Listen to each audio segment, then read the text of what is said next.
Ay, renovators. So ito yung isa sa mga nire-renovate ko na unit. So sa mga gustong magpa-renovate, just message me.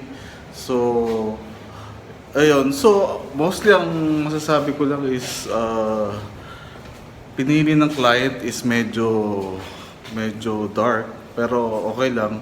Kahit pa paano pag pininturahan is medyo talagang miliwanag lalo pag brand yung pintura. So, ayun.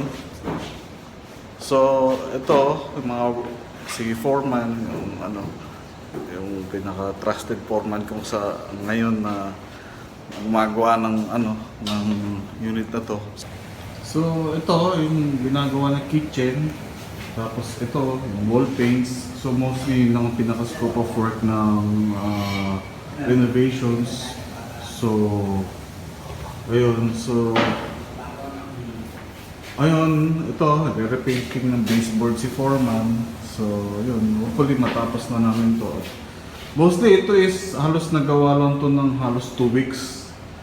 Yun. So mostly kasi ang projects namin ng renovation is mostly at least 2 to 3 weeks.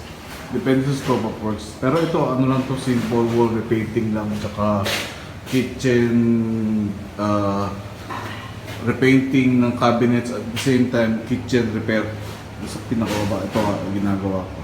So sa mga gusto magpagawa is just message lang.